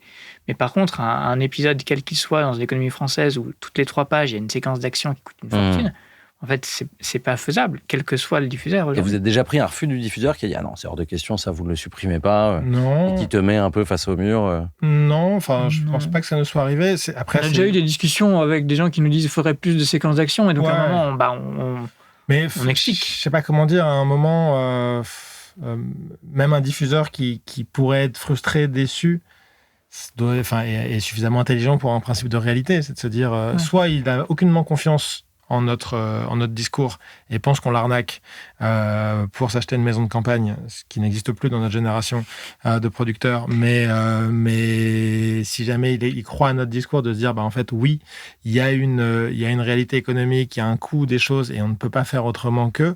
normalement, il accepte qu'on prenne des bonnes décisions. Il a envie d'y participer, mais il n'y a pas de choix. En fait, pour répondre à ta question plus précisément, j'allais dire, je ne sais pas comment on fait, très sincèrement. Mais à chaque fois, on le fait. Et quelle que soit la série, à chaque fois, on doit le faire. Et c'est un moment où souvent, on se dit, c'est le moment où le bateau tangue. Parce que tu te dis, t'as un devis qui est quelques centaines de milliers d'euros trop cher, voire 1 million, ça. Et tu te dis, ça va être dur quand même. Là, cette fois-ci, ça va être très, très dur. Mais je pense que ceux qui font Karl Lagerfeld à plusieurs millions d'euros l'épisode doivent se poser exactement la même question que ceux qui font Enchaîné ou Sentinelle. À un moment, de se dire, c'est trop cher. Ça n'est jamais pas assez cher. Ton premier plan de travail, il est toujours explosif. Tu te retrouves avec... Ça ne rentre pas. Et comment on fait? Franchement, moi, j'ai pas de réponse. C'est la magie de... Non, mais ça dépend des projets, en fait. Ça dépend des projets, ça dépend des showrunners ou des auteurs, ça dépend des réalisateurs qui sont associés. C'est un moment, c'est beaucoup d'humain avant tout. Avant d'avoir une baguette magique de c'est comme ça qu'on fait. Et d'avoir quand même ce que nous on fait, c'est qu'on a souvent des auteurs qui sont au cœur du dispositif. Et là, on est content dans ces moments-là d'avoir un auteur avec qui on a une relation de fidélité. Parce qu'il ne va pas nous lâcher en disant « tu m'emmerdes, j'y arriverai pas à gagner 1 million d'euros, là tu dépasses 1 million, démerde-toi, c'est ça la série ». D'avoir une vraie discussion. Par exemple, sur Les Espions de la Terreur, à un moment, on avait une fin d'épisode 1 avec une énorme séquence d'action. On se rend compte qu'on n'a vraiment pas les moyens. Et donc, on a une discussion et Franck Philippon, le créateur et coproducteur, est venu avec une idée de séquence de tension. Ce que vous faites beaucoup dans Sentinelle, des séquences de tension. Et en fait, à la fin, le spectateur, il est en haleine parce qu'il a une séquence de tension. Il y a un enjeu pas possible. Voilà. Et donc, nous, on avait une énorme séquence de filature et tout, avec course-poursuite. C'est devenu l'héroïne qui va voir des gens en train de se planquer et qui manque de se faire griller, qui doit se cacher derrière une voiture. C'est du temps de tournage, mais c'est une journée de tournage, là où l'autre prenait 4 jours de tournage pour une séquence. Et à la fin, par contre, nous... spectateurs et tous ensemble, on se dit la séquence est bien, et d'ailleurs on le fait d'ailleurs au diffuseur qui dit ça marche. Ok, on est quand même tenu en haleine, quoi. Ouais, et donc c'est là où c'est important d'avoir l'auteur à nos côtés, parce que c'est lui qui va trouver on pourrait dire nous on va tout sabrer comme des bourrins, mais à la fin ça peut abîmer. Et avoir l'auteur à tes côtés, c'est-à-dire qu'il y a un moment où tu as la xème version du scénario, je ne vais pas dire qu'il est plus là, mais en fait t'es pas loin de tourner, t'es en financement. On a encore eu jamais, je crois, de cas de figure de séries qu'on a produites qui n'a pas été accompagné jusqu'au bout du bout par l'auteur-créateur et sur lequel l'auteur-créateur n'a pas eu un travail hyper important jusqu'à la dernière seconde avant le tournage. Montage compris. Pour des raisons autres que financières, pour des raisons artistiques, mais ça a toujours été la philosophie qu'on a eue sur nos séries chez Tetra, insufflée par Emmanuel Dossé qui a été l'instigateur de cette philosophie et qu'on a suivi avec joie. Et c'est vrai que c'est au-delà d'une philosophie, c'est une recette, si on peut dire, qui marche. C'est-à-dire que je crois que la réponse, du coup, je reformule ma réponse d'il y a 1 minute à ta question, c'est comment on y arrive quand l'auteur est partenaire avec nous réellement de toutes les décisions. Ça ne veut pas dire qu'il est forcément coproducteur. Ce que j'allais dire, c'est qu'Emmanuel Dossé proposait souvent, a proposé à des auteurs d'être coproducteurs. Quand est-ce que vous sentez que c'est nécessaire ou pas? Ça dépend de la renommée, l'expérience de l'auteur, pas la renommée. L'expérience de l'auteur en tant qu'auteur, a-t-il déjà accompagné quelques séries? S'il est très fort, tu l'associes, et si... Oui, ou sinon, mais de toute façon, dans tous les cas, qu'il soit... nous, on a il y a plusieurs schémas. Soit il est coproducteur associé avec des parts de coproduction, soit il est collaborateur artistique de la série avec une implication qui, dans les deux cas, est à peu près la même en termes de spectre de fonction et de spectre d'investissement. C'est juste qu'il y en a un qui lui assure un statut et des revenus différents de l'autre. Il y en a un, c'est plus un pari. Et donc, quelque part, tout le monde voudrait être coproducteur. Oui et non, parce que être coproducteur au sens avoir des parts, avoir une... Qu'est-ce que ça change ? Ça veut dire avoir... Il y en a beaucoup qui veulent être coproducteurs et qui, là, en reviennent. Parce qu'en fait, tu te rends compte de ce que ça veut dire. Alors, ça veut dire quoi, concrètement, de négatif ? Parce que là, on a parlé d'argent en plus et compagnie. Qu'est-ce que ça veut dire C'est des contraintes de boîte. Ouais. C'est-à-dire qu'à un moment, il faut gérer une boîte, même si tu es seul dans ta boîte. Gérer une compta, des rapports de compte, des frais liés de fonctionnement à cette boîte. Et quand ta boîte ne tourne pas, c'est une charge que tu vas... peux pas être coproducteur en étant auto-entrepreneur ? Non. Non, vu les niveaux le niveau que ça génère d'argent possible. Nous, on aimerait bien, mais je suis pas sûr que les auteurs... non. Je pense pas. Non. Il y a aussi une responsabilité juridico-mentale que certains auteurs ne veulent pas avoir. Il y en a plein qui en rêvent et il y en a plein qui en reviennent. Une charge mentale. De se dire, en fait, moi, je veux bien être associé à tout ce que tu veux, mais je vous livre. Après, quand même, c'est votre métier, ce n'est pas le mien, et on fait pas le même métier. Ceux qui veulent être associés, nous, encore une fois, on est très ouverts, mais c'est vrai qu'on ne peut pas être associé dès sa première création alors qu'on n'a jamais rien fait, parce que c'est des métiers c'est un métier, auteur coproducteur. C'est un statut qui s'acquiert avec l'expérience et from scratch, depuis rien, ça paraît quand même illusoire. Et dernier point, c'est un mariage entre des gens. Et qui dit mariage, dit faut quand même qu'on s'entende et qu'on soit sûr d'être sur la même longueur d'onde, puisque, comme dans tout couple, la dépense de l'argent est un sujet. Et là, on parle quand même essentiellement de dépense de l'argent, et donc il faut qu'on soit sûr de s'entendre. Donc, nous, on a toujours eu, quoi qu'il arrive, quel que soit le schéma de production qu'on a opéré, des auteurs qui étaient créateurs, qui étaient pieds et mains... Non, je ne sais pas ça que je veux dire. Liés. Non, pas liés. Ça, c'est enchaîné. Voilà, qui étaient dédiés. Qui étaient investis à nos côtés jusqu'au bout. J'allais raconter tout l'envers des décors, comment on fouette nos auteurs dans la cave de chez Tetra. Du tout. Non, qui étaient investis réellement dans toutes les étapes, et c'est ça qui permet à un moment de trouver des solutions, je crois. Mais par exemple, il y a beaucoup... Enfin, on sait, et c'est pas trahir un secret, qu'il y a beaucoup de séries qui se font où l'auteur est mis de côté une fois qu'il a livré ses versions. Ouais. Nous, on a, mais pas encore une fois, pas par philanthropie, on a un truc pragmatique on copie le modèle américain. Les Américains, pendant des années, ont fait le modèle de showrunning, ils mettaient les auteurs au cœur. C'est pas par gentillesse ou par envie de défendre les statuts d'auteur, c'est de dire, on a besoin d'avoir l'auteur qui, à un moment donné, même en salle de montage, on fait des notes de montage communes avec nos auteurs, parce qu'on dira, ouais, mais attention, là, cette séquence-là, c'est pas exactement l'intention qu'il y avait dans le texte, donc ça marche pas. Et donc, nous, on a besoin d'avoir l'auteur à nos côtés, parce que c'est le meilleur moyen de garantir que la série sera de qualité. Notre boulot, nous, c'est réussir à faire en sorte que la vision de l'auteur ressemble à peu près à la sortie, à ce qu'elle était au départ. Alors qu'il y a eu 3 ans ou 4 ans et 17 000 personnes qui sont passées. Quoi. C'est ça notre boulot. Ça, c'est de mener le train à bon port avec l'envie qu'entre le point A et le point A d'arrivée, le train ne soit pas transformé complètement. Et il le sera. Parce que les auteurs diront, mais en fait, là, ce truc-là, c'était pas exactement... Et ça, à un moment, dans le système français, je crois qu'on ne peut pas arriver au modèle showrunning américain où vraiment l'auteur a tous les pouvoirs. Le showrunner, c'est autre chose encore. C'est encore autre chose. C'est vraiment que tu tiens la boutique, tu es sur le plateau, tu prends des vraies décisions et compagnie. C'est pas un auteur embarqué. Non. Oui. Mais nous, on essaie de faire du mieux qu'on peut dans les paramètres qui sont les nôtres, dans le marché actuel. En tout cas, on met les auteurs au cœur du dispositif, soit en les faisant coproducteurs, soit en collaborateurs artistiques, par pragmatisme, en disant on a besoin d'eux jusqu'au bout pour garantir que c'est à peu près ça qu'ils avaient en tête. Cœur avec les mains pour les auteurs. Vous devez avoir bonne réputation chez eux. On espère. Après, ça n'exclut pas, quoi qu'il arrive, toutes les galères de production qu'il peut y avoir. Mais enfin, je sais pas comment dire. Ça nous est, je crois, je réfléchis, mais je crois jamais arrivé à un autre cas de figure que celui-là. Et si ce cas de figure-là devait arriver, on pourrait, nous, se retrouver, en fait, démunis de se dire, là, on a un vrai problème, mais si l'auteur, à un moment, nous a lâchés, l'auteur-créateur nous a lâchés dans la côte la plus raide, qui est celle de la phase finale de la prépa, nous n'avons pas les baguettes magiques pour dire c'est cool, on a trouvé 200 000 euros comme ça, parce que c'est l'écriture qui génère les meilleures trouvailles. économique, artistique pour répondre à et on a quand même aussi besoin, à un moment c'est aussi un triangle avec un réalisateur ou une réalisatrice, c'est-à-dire qu'il faut évidemment que ce soit une personne, mais le meilleur moyen de bien faire une série, c'est typiquement en prépa d'avoir des discussions auteur-producteur-réal et de se dire, cette séquence-là, est-ce qu'on la coupe ou pas? Le réal dit, ouais, ça ne sert à rien, et l'auteur peut dire, non mais attends, si on coupe ça, en fait à l'épisode 4 j'avais raconté ça, donc en fait ça marche plus, et donc on va trouver ensemble des discussions, et c'est là où il y a un partenariat à faire entre ces trois forces vives que sont la production, et c'est là où nous, on défend notre rôle de producteur, qui parfois est attaqué, enfin, en tout cas, beaucoup d'auteurs veulent être coproducteurs en vendant leur projet tout seul et tout, et ils ont raison d'essayer. Mais nous, on a un rôle qui est justement de réussir à défendre les auteurs. Et on croit dans notre rôle de pouvoir défendre la vision d'un auteur jusqu'au bout. Une courroie de transmission solide avec tous. Vous êtes devenu patron de Tétra Média Fiction il y a 1 an. Qu'est-ce que ça change ? Ça fait quoi d'être patron ?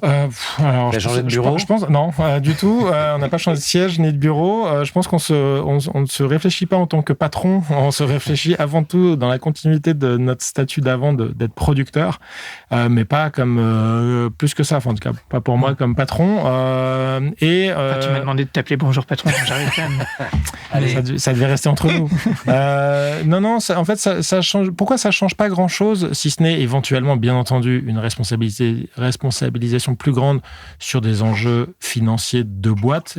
Mais on a toujours été très sensible à ça par le statut que nous a accordé Emmanuel Dossé toutes les années précédentes, c'est-à-dire une grande autonomie de mouvement et de liberté de développer nos projets, liberté de les accompagner en tant que producteur avec lui par moment ou seul sans lui dans un certain nombre de productions. Que tu étais directeur littéraire avant, toi ?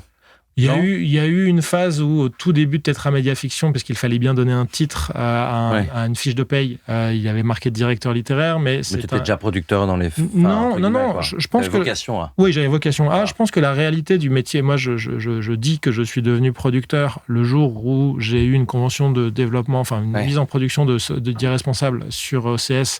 Avant, j'étais développeur de projet. J'étais, wannabe et directeur littéraire / développeur de projet qui espère un jour en faire, mais pour moi, je pense que tu deviens producteur le jour où tu as un projet avec un auteur qui est pris en chaîne, parce que d'un seul coup, tu changes de façon de travailler, tu as un objectif, tu as quelque chose de concret qui peut se mettre en place, mais on a eu une garantie de bonne fin sur quelque chose. Bien sûr. Que ce soit des textes ou une série. Carrément. Mais on a eu toujours cette liberté, toi ou moi, chez Tétra, de Média Fiction, d'avoir la liberté de choisir nos projets, de les développer, de les porter, encore une fois, avec Emmanuel ou sans Emmanuel. Et donc, ça faisait quelques temps, un certain nombre d'années, qu'on on naviguait en étant sous sa responsabilité, mais on naviguait librement. Et donc, une fois Parce qu'on est attaché à notre liberté. C'est-à-dire qu'en fait, paradoxalement, en devenant patron, on a gardé une forme de liberté. Que peut-être en allant ailleurs, on aurait un peu moins eu. On ne sait pas, on n'a pas caressé le rêve d'aller ailleurs, mais c'est vrai que c'est important pour nous, ça, de pouvoir se dire justement, de pouvoir faire des conneries, de pouvoir se dire, ce projet-là, parfois on se dit, t'es sûr qu'on le prend, parce que franchement, ça va être compliqué, mais en même temps, on a envie d'y aller, c'est ça qui fait qu'on a envie de se lever le matin. Et ça, c'est le plus important. Après, franchement, ça n'a pas changé notre façon de travailler, notre façon de développer des projets. Et alors, vous avez 6 autres labels chez ITV, qui est le groupe ombrelle au-dessus de vous. En fait, il y a le groupe ITV qui est l'actionnaire à la chaîne de télé, enfin le groupe ITV est actionnaire de Tétra Média, ce qui s'appelait avant Tétra Média Studio, qui a été rebaptisé TM Studio il y a 1 an et demi, 2 ans, pour éviter la collusion entre Tétra Média Studio et Tétra Média Fiction. Et donc dans le groupe TM Studio, il y a 6 boîtes de prod, labels de production que sont Tétra Média Fiction, donc Alexandre et moi, Good Cop, qui est porté par Clotilde Jamin, Macondo, Charline Delépine, L'Intruse, Léa Gabrier, Gramma, Grégory de Pridwitz et Colette Saga Blanchard. Et est-ce que ça vous implique, vous avez totale liberté par rapport à eux, chacun développe ses projets comme il veut, ou est-ce que vous concertez C'est c'est un excellent petit groupe. Le groupe vit bien. Le groupe vit bien. À l'aube d'une grande compétition, c'est important de le dire. Non, le groupe vit bien et on a une comme tout groupe audiovisuel, nous sommes techniquement tous concurrents, mais contrairement à d'autres groupes audiovisuels, nous nous entendons bien avec des endroits où je n'ai pas l'impression qu'on se marche les uns sur les autres en termes de type de projet. Et même si ça devait arriver, la qualité relationnelle, je crois, qu'on a les uns avec les autres est portée par notre direction qui veille à ce que tout se passe bien humainement entre nous plutôt que de nous mettre dans une compétition effrénée en se disant pourvu qu'il y en ait un qui arrive, fait que jusqu'à présent le problème ne s'est pas posé, je crois, et que c'est très fluide de travailler les uns avec les autres, et même c'est complémentaire puisqu'on peut faire des projets en coproduction les uns avec les autres. Là, en ce moment, on a un projet en coproduction avec Good Cop Clotilde Jamin, et ça se passe très très bien. On a développé d'autres projets avec d'autres personnes du groupe. C'est super, en fait. Et c'est l'avantage aussi dans un groupe, c'est que nous, par exemple, là, on a produit 5 séries en 3 ans. Mais il y a c'est compliqué de produire 5 séries tous les 3 ans ou de produire une à 2 séries par an. Donc l'avantage dans un groupe, c'est que parfois il y a les copains qui vont faire une série et ça va permettre d'avoir un résultat qui est à peu près lissé chaque année pour le groupe. Si on est tout seul, ça met encore... Vous n'avez pas la pression de produire chaque année on a la pression de produire chaque année et il faut qu'on y arrive et c'est notre objectif. Mais l'avantage d'être dans un groupe, c'est que il peut y avoir à un moment une espèce de forme de relais où il y en a un qui va produire une série et qui va faire que si toi, tu as eu une série où c'était un peu plus compliqué, ça sera moins grave que si tu avais été seul à gérer tout un groupe avec des fonctions support et tout. C'est l'avantage qu'on a au sein de TM Studio, c'est qu'on peut en plus compter sur des gens formidables, que ce soit en compta, en juridique, en direction générale, etc. Donc ça, c'est super important pour nous parce qu'ils garantissent aussi qu'on ait cette liberté créative de pouvoir se dire on se concentre sur nos projets. Et c'est une force, donc aujourd'hui, compte tenu du paysage, des évolutions, de tout ce qui se passe, d'être dans un groupe comme ça, où c'est un échelon de plus à convaincre. Genre, si vous avez décidé de partir sur un truc, vous devez convaincre les... Non, je pense que comme vient de dire Alexandre, aujourd'hui c'est une force puisque du fait d'être un petit groupe, on a la possibilité d'avoir des fonctions support qui nous soutiennent, qui nous accompagnent et qui nous déchargent aussi de tout un aspect du métier en nous permettant de nous concentrer sur la création, sur le développement, sur les rencontres, sur les recherches. Voilà. C'est aussi un groupe à taille humaine, si on peut dire, qui a aussi une bonne taille, selon nous. C'est sûr que et certains groupes sont très puissants en ayant beaucoup de boîtes. Peut-être que ces groupes-là auront moins de boîtes à l'avenir.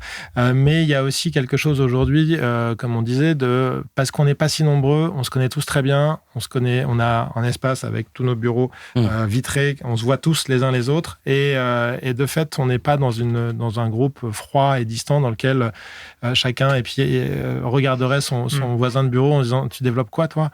Non, je vais aller plus vite que toi, je vais te griller. Non, c'est très fluide parce qu'on n'est pas si nombreux que ça et je crois qu'on s'entend bien. Et pour le coup, on a la chance d'avoir aujourd'hui une nouvelle direction depuis un an et demi qui nous fait confiance. Thierry Lachkar, qui est notre président, et Céline Roux, qui est notre DG, et qui ne nous dit pas en réunion quand on dit « Ah, il y a un super projet qu'on adore. Bon, c'est pas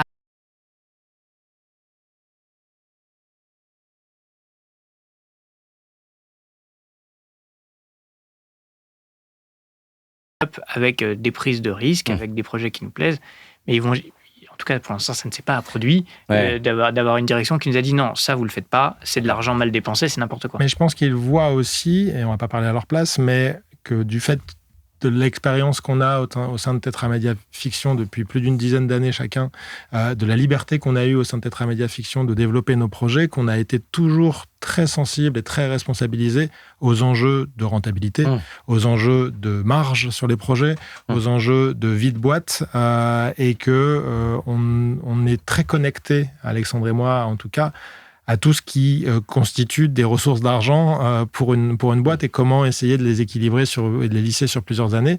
On est, je crois, on est plus dur que ce que pourraient être des dirigeants envers nous-mêmes que nos actionnaires ou nos patrons peuvent l'être envers nous, puisque on sait exactement, même si c'est pas notre argent directement, malgré tout, il y a un intérêt direct de se dire si la boîte va pas bien, nous on va pas bien.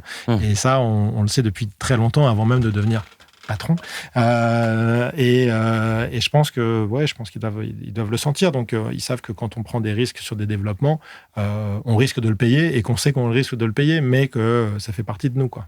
Ouais, donc on y va. Exactement. Donc dans une bonne maison dans un secteur qui a quand même pas mal tangué avec la commission France Télévisions, les fusions, rachat d'HBO. Comment vous voyez ça ? Est-ce que vous voyez des endroits où la lumière passe à travers, des opportunités, des choses où vous vous dites « Tiens, mais allons faire ça parce que c'est le bon moment de prendre de tels risques ». C'est le moment d'arrêter Pascal. Non, blague à part, ouais, on va être très honnête, parce que je pense que ce qu'on va dire est quelque chose sans doute de partagé par l'ensemble du secteur. Oui, c'est une période excessivement difficile, et c'est une période, sans doute, c'est la période la plus dure de notre carrière aujourd'hui, et sans doute, en écoutant des producteurs plus expérimentés que nous, l'une des périodes les plus difficiles du secteur tout court, depuis l'explosion de RTF peut-être. Donc c'est sûr que quand on regarde les choses ainsi, il y a de quoi avoir peur, et quand on entend en effet des réalisateurs, des scénaristes, des producteurs être dans une situation de plus en plus difficile quant à la possibilité de travailler, quant à la diversité des projets sur lesquels travailler, le manque de diversité de projets sur lesquels travailler, c'est sûr que quand on accumule tout ça, il y a de quoi se dire « Waouh, ça fait peur, et comment on va s'en sortir ?» De toute façon, on vit une crise parce qu'on était arrivé à un niveau qui ne pouvait finalement qu'exploser quand on le regarde pragmatiquement. C'est-à-dire qu'on était trop. On est trop sur le marché aujourd'hui de tout, de tous les postes. Il y avait trop de projets. Et en fait, la réalité, c'est que tout ça est venu des plateformes qui, en fait, font aller entre 15 et 20 séries par an, toutes confondues en France. Et pourtant, tous les producteurs de cinéma ont voulu faire de la série, ce qu'on entend. Plein de gens de la pub ont voulu faire de la série. Il y a plein de jeunes producteurs. Donc, avant, il y avait des boîtes avec une personne. Ils se sont retrouvés à 3, 4 producteurs.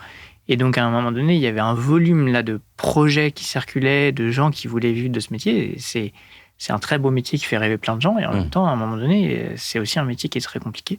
Et là, aujourd'hui, on se prend tous de plein fouet ce retour de bâton-là.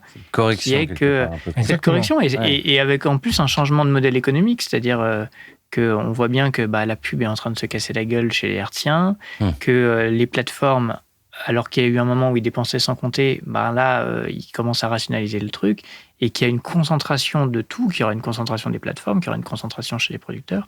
Et donc, à terme, le terrain de jeu va probablement... Et que le marché d'abonnés est déjà un peu établi. En fait, c'est plus des parts à conquérir qu'à conserver, presque. Non, et là, on arrive à un moment au bout du système. Alors, il y a beaucoup d'échanges là chez les producteurs en ce moment et les syndicats sur YouTube, sur les nouveaux entrants, comment les faire rentrer dans notre écosystème pour que il y a des obligations aussi. Voilà. Après, c'est là où les obligations sont une des parts de lumière qu'on voit nous. C'est-à-dire que quand on échange avec des producteurs du groupe ITV dans le monde entier, ils sont plutôt envieux de notre situation, qui est que nous, on a la chance d'avoir un système français. Alors, c'est là où, si on se parle dans 1 an et demi et qu'il y a un nouveau pouvoir au gouvernement qui décide de mettre à mal notre système, France Télévisions, évidemment, le CNC, les régions, là, on va commencer à avoir une équation... Ouais, l'équation sera vraiment compliquée. Là où aujourd'hui, on a quand même la chance d'avoir un système qui marche, qui fait qu'aujourd'hui, le cinéma et l'audiovisuel en France sont un secteur vraiment porteur, qu'on crée de l'emploi, qu'on crée de la valeur, et que c'est un système que le monde entier nous envie, et qui fait que, je ne sais plus, on est 2e ou 3e en cinéma dans le monde entier. C'est-à-dire qu'il n'y a que le luxe et l'aéronautique, je crois, où la France est meilleure. Donc en fait, on a un système qui a fait ses preuves. Maintenant, voilà, ça a fait beaucoup d'envieux, et il y a beaucoup de gens qui veulent en vivre. Donc on est dans un moment d'autorégulation, mais c'est sûr qu'on est dans une crise conjoncturelle, structurelle, et qui en plus a des effets là aujourd'hui qui y a un effet ciseau, c'est-à-dire que Antoine disait tout à l'heure en déconnant qu'on peut plus s'acheter de maison de campagne quand on est producteur, mais c'est vrai, c'est-à-dire qu'il y a eu un moment où les producteurs gagnaient beaucoup d'argent. Plus de cigares et tout. Parce que, non, plus de cigares, pas de Porsche non plus, on prend le métro, on est venu en métro. Mais on aimerait bien. Et la Rolex, on aimerait bien, mais c'est à l'ordre du jour. Mais c'est vrai que cet effet-là est l'effet principal, c'est-à-dire qu'aujourd'hui, c'est compliqué de vendre des projets, et quand on le vend, on se retrouve avec des projets où il y a moins d'argent, et où c'est sûr qu'il y aura moins de marge, et c'est sûr que ça va être des projets compliqués à manier. Et l'autre effet qu'on voit un peu... non pas pervers, mais compliqué de cette crise-là, c'est qu'il y a une prise de risque chez tous les diffuseurs qui est moindre qu'avant, qu'on comprend, parce qu'eux aussi, ils ont des comptes à rendre et c'est compliqué pour eux. Ils ne veulent pas se planter, non. Ils ne veulent pas se planter, et donc on a aujourd'hui des interlocuteurs qui sont plus rétifs à la prise de risque, nous disent qu'il faut venir avec de l'IP, un comédien, des auteurs connus. Et donc ça devient un moment, on veut tous les 15-20 meilleurs auteurs de Paris, ou en tout cas ceux qui sont très cotés chez les plateformes. Tout le monde veut travailler avec tel ou tel cinéaste, tel ou tel comédien. Et demain, on va à la journée de la self des éditeurs. On sait qu'on va être 50 producteurs à courir après les maisons d'édition pour dire mais est-ce que ce livre-là, etc. Et ça, c'est vrai que en plus, c'est pas la façon dont nous on a appris à travailler. C'est-à-dire que nous, on a appris à travailler avec un auteur au centre, une histoire, et on va voir des gens en disant on a une super histoire à te raconter. Aujourd'hui, et on le comprend, les diffuseurs ont besoin de se rassurer avec plein de zones de sécurité. Et ça, c'est presque l'effet le plus pervers de cette crise, c'est qu'à terme, ça peut réduire la créativité et faire en sorte qu'on veut tous faire des formules. Or, on pense, peut-être à tort, qu'il n'y a pas de formule toute faite pour le succès. C'est-à-dire que tu peux aligner tous les comédiens les plus connus, les meilleurs réalisateurs, prendre les droits d'un bouquin. Typiquement, là, on le voit au cinéma avec le film De Gaulle. C'était très malin et ils se sont donné les moyens que ça marche. Et en fait, les résultats sont pas tout à fait à la hauteur, j'imagine, de leurs attentes en termes de nombre de spectateurs. Et pourtant, ils avaient tout donné. Donc, il n'y a pas de recette miracle. Et en même temps, à nous aujourd'hui de faire avec ces contraintes-là et d'essayer de répondre à cet effet-là de la crise. Le plus grand danger de cette crise aujourd'hui, ce qu'on voit indépendamment des mises en danger des jobs des uns et des autres, indépendamment de la nécessité de l'autorégulation dont on vient de parler, c'est, je pense, la notion de désir. C'est-à-dire que comment on fait un métier de désir. À partir du moment où on est scénariste, producteur, réalisateur, comédien, ou même technicien sur les tournages, on fait un métier de désir. Je fais ce projet parce que ce projet résonne en moi, parce que ce projet m'excite, parce que ce projet... Et d'aventure, un peu comme tu dis. Et d'aventure, voilà. On fait ça. À partir du moment où on vit dans un monde qui a peur, que ce soit les producteurs qui aient peur, les scénaristes qui aient peur qui se briment, les diffuseurs qui ont peur de la prise d'audace, à partir du moment où on vit dans ce monde-là, la chape de plomb est beaucoup plus lourde, puisque c'est pas que des enjeux économiques, c'est des enjeux vitaux qui nous ont amenés un jour à faire ce métier, qui sont remis en cause. Et cette crainte-là, et cette perte du désir, qui se perd parce que les producteurs peuvent être frileux, parce que les auteurs sont brimés, parce que les diffuseurs mettent beaucoup trop de temps à répondre et ne savent pas exactement définir une ligne éditoriale stable, et ça, à tous les échelons, cette perte du désir crée du coup fébrilité aussi. Fébrilité et un manque d'enthousiasme dans ce métier qu'on ressent là de festival en festival de plus en plus, de se dire La Rochelle 2025 était triste, mais par rapport à La Rochelle 2024, par rapport à La Rochelle 2023 et d'année en année, c'est de moins en moins. 2026, on va tous finir dans le port parce que ça va être encore plus triste, mais c'est plus dur ça que les survies économiques qui certes ont des enjeux de vie importants pour les uns et les autres, mais en fait, c'est des enjeux systémiques. Nous concerne nous le secteur, alors que la question du désir concerne aussi les spectateurs à qui on va refiler des plats cuisinés avec Exactement. Merci d'avoir fini cette conclusion que j'aurais mis à peu près 4 minutes à coucher. Non, mais c'est très bien, comme je t'avais dit, voilà. Non, c'est exactement ça que je voulais dire, c'est que où en effet le risque le plus grand, c'est un appauvrissement de la créativité. Et que je pense que les zones de joie ou de lumière dont tu parlais, sur lesquelles tu nous questionnais, sont qu'il y a une grande appétence pour la fiction générale, toujours, et la fiction française, peut-être plus que par le passé encore, parce qu'on a des moyens aujourd'hui qu'on n'avait pas avant, puisqu'il y a un nombre de spectateurs de plus en plus grand pour toutes ces fictions, et que le renouvellement chez les Hertziens, notamment par le biais des replays, par le biais des plateformes, induit de nouveaux spectateurs chez France Télévisions, chez TF1, qui rajeunissent l'audience. Donc en fait, il y a un bassin qui est de plus en plus propice à regarder des fictions françaises, on a l'impression. Donc c'est génial. Ça, c'est un super... Le problème, c'est que s'il n'y a plus de fiction originale créée par des auteurs, en fait, ça va décourager tout le monde. Exact. Et si tu as 20 auteurs sur lesquels tu mises, ils vont à chaque fois aller sur des commandes, sur les IP, et donc ils ne prennent pas le temps de développer. Donc c'est cette notion du désir qui est l'effet le plus pervers de cette crise, puisqu'elle touche tout le monde, et on peut tous se jeter la pierre en disant les diffuseurs font chier, ils mettent trop de temps, ils savent pas... Mais nous, on va anticiper les producteurs vont anticiper le risque aussi. Exactement. Moins prendre celui d'une création originale. Et c'est ça notre grand défi aujourd'hui. Tout à l'heure, avant de venir te voir, on utilisait la métaphore de je marche sur un fil et j'essaie de ne pas tomber. Parce qu'en fait, aujourd'hui, on doit à la fois répondre aux contraintes du marché, répondre aux évolutions du marché, donc être un peu plus mainstream qu'avant, s'ouvrir aux IP, se dire qu'il faut rechercher une forme d'efficacité de promesse très claire, et tout un tas d'autres choses avec des lignes éditoriales qui changent, etc. Et en même temps, garder une forme de cohérence et de clarté dans la façon dont nous, on a appris à travailler. Et donc, on doit toujours osciller entre ce truc de, voilà, on sait ce qu'il faut faire, mais nous, on défend quand même des idées, on défend le fait que l'auteur soit au cœur du truc, on défend le fait qu'à la fin, ce que les gens vont retenir, c'est une bonne histoire, et que si on vient voir les gens avec un concept un peu à la con très fort, mais qui ne tient pas sur la durée, on défend le fait que nous, on aime les séries, et qu'on a envie de faire des séries récurrentes. Donc oui, on doit faire des mini-séries aujourd'hui, mais on ne s'interdit pas aujourd'hui de continuer à développer des séries qui sont des vraies séries, qui ont à cœur de revenir, et qui sont... Pas basées sur les IP, c'est pas basées que sur les IP. Et nous, nous, on a voulu faire de la série au moment de HBO, mais pas que, au moment aussi des séries ABC, ou des séries comme... on aime beaucoup des séries comme The Good Wife, ou Alias, ou j'en sais rien, À la Maison Blanche, qui sont des séries très grand public, mais qui quand même ont une exigence de propos, qui quand même racontent quelque chose du monde dans lequel on vit. Et ça, on essaie de garder cette boussole-là, parce que c'est juste que si à un moment, notre boussole court dans tous les sens, nous-mêmes, on a du mal à bien faire notre boulot.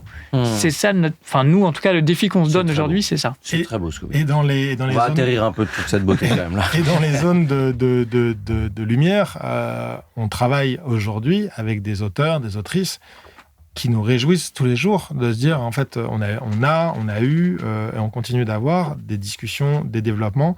On se dit, mais c'est génial ce projet. Des coups de cœur pour des textes, etc. Hyper bien. Quoi. Et ça n'a pas, la crise n'a pas une incidence directe sur l'enthousiasme primaire, quoi. Ouais, l'enthousiasme primaire. C'est un enthousiasme qui, en revanche, après, quand on débriefe avec des auteurs, des retours des diffuseurs, quand on débriefe du marché, quand on leur dit, les gars, votre projet est super, vraiment. Mais il n'y a aucune chance. On n'a aucune chance de le vendre comme ça. Il va falloir, voilà, c'est sûr que ça, c'est pas des conversations les plus agréables.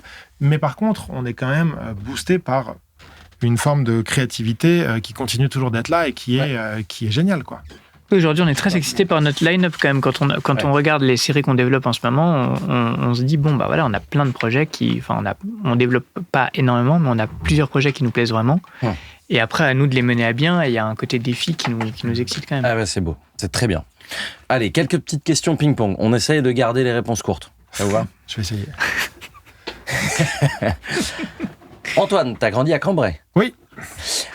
Comment est-ce qu'on ose être producteur quand on grandit si loin de Paris et du show business ? Je ne sais pas comment... Je n'y connaissais rien, je n'avais aucun lien avec ce métier et je me suis juste dit, je vais tenter une école, la FEMIS, qui était la seule école gratuite du secteur. Si je l'ai, j'essaye ce métier. Si je l'ai pas, je fais un autre métier. Il se trouve que j'ai eu cette école et le concours. Et donc, c'est comme ça que de fil en aiguille, je suis devenu producteur. Qui t'a parlé de la FEMIS ? J'ai entendu parler de ça par un prof de français en 3e et qui m'a dit, il faut que tu regardes aussi les films de Desplechin.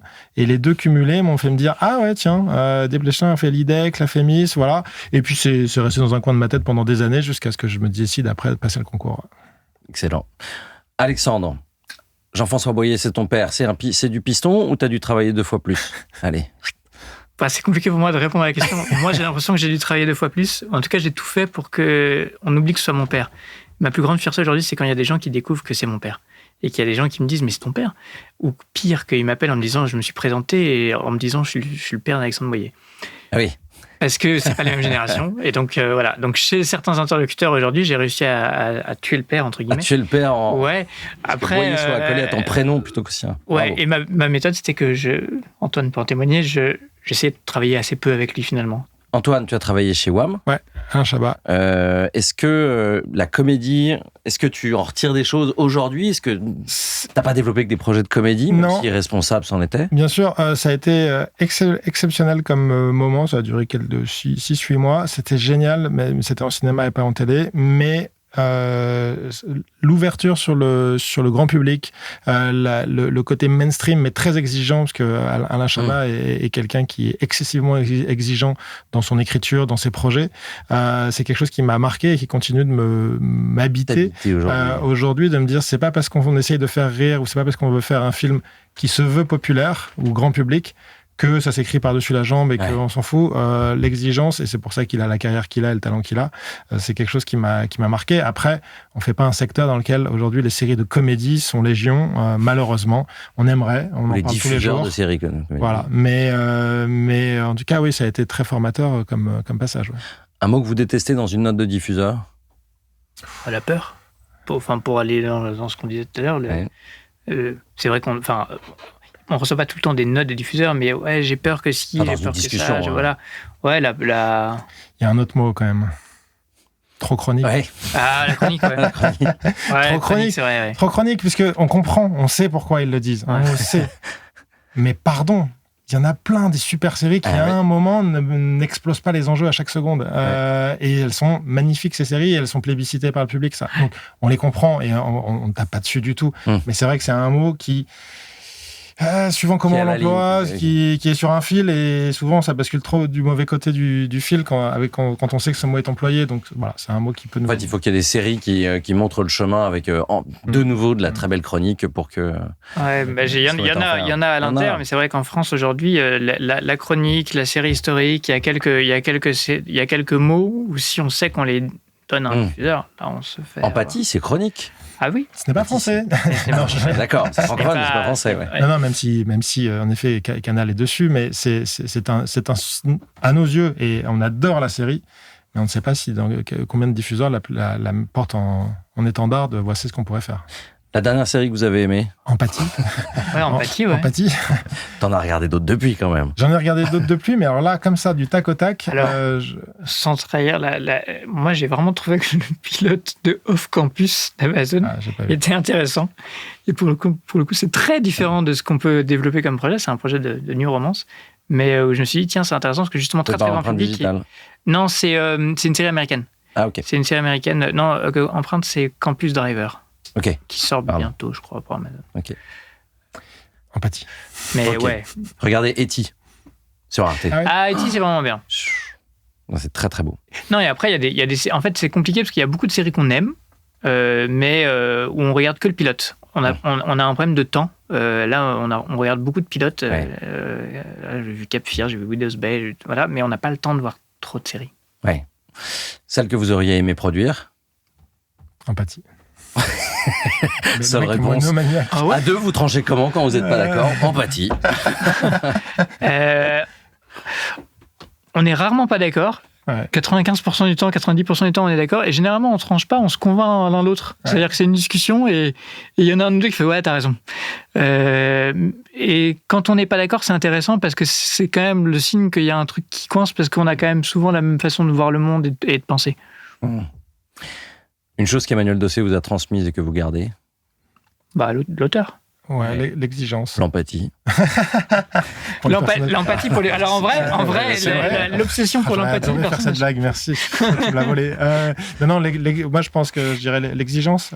L'exigence de se dire que, en fait, on peut toujours...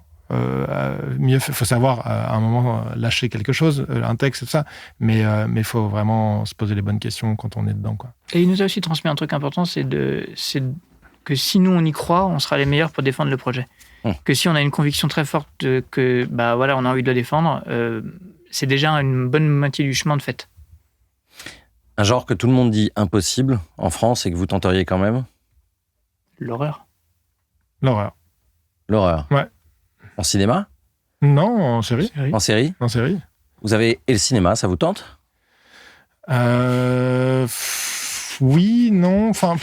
En fait... Vous les voyez pas, mais ils sont en train de s'agiter sur un truc, c'est-à-dire qu'à la fin, il y a déjà des trucs... Non, pas du tout. Alors, non, c'est-à-dire que oui, si jamais le secteur de l'audiovisuel va vraiment mal, évolue mal et tout ça, pourquoi pas, mais de ce qu'on comprend, le secteur du cinéma n'est pas plus simple et n'est pas meilleur en ce moment en termes de vitalité, de possibilités de projets et tout ça, et que la violence du secteur du cinéma est quand même connue tous les mercredis à 14h, quand le film a fait 13 entrées, et quand même que c'est 4 ans de développement pour des choses qui sont très très vite enterrées.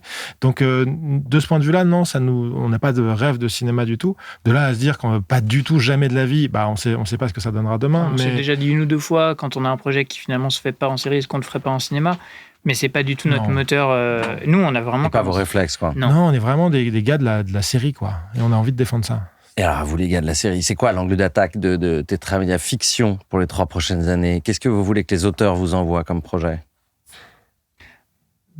Des projets qui sont justement dans cette frontière qu'on essaie de défendre, c'est-à-dire des gens qui ont des tripes qu'ils veulent mettre au service de quelque chose, qui ont un vrai truc qu'ils veulent raconter, qui est viscéral chez eux, et en même temps qui vont dans le sens du marché, c'est-à-dire nous, on parle pas mal entre nous de blockbusters d'auteurs.